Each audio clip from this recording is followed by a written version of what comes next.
I don't even know what to say no more. I'm just speechless of what happened.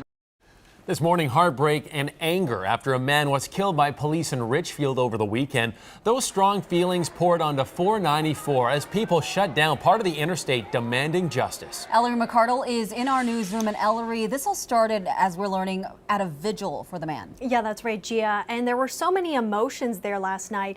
People gathered to grieve the death of Brian Quinones, a man known for his music. And people were so upset about what happened that they took their voices to the interstate and blocked traffic.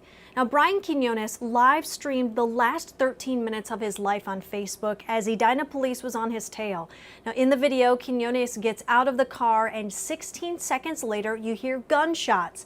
Edina police says it chased Quinones from Edina into Richfield, and when they got to 77th Street and Chicago Avenue, they say he got out of the car and confronted officers with a knife.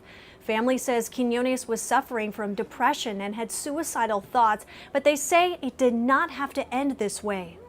I just think that they could have done better. At least tase them with a taser gun or at least something, but really shoot them in between 4 police officers, like that's just too much. The Hennepin County Sheriff is investigating this shooting, which involved Edina and Richfield Police Departments. Still a lot of questions, of course, in this case, and we're going to be working to learn more. Gia and Chris? Yeah, Ellery, thanks a lot for breaking that down for us. A difficult situation.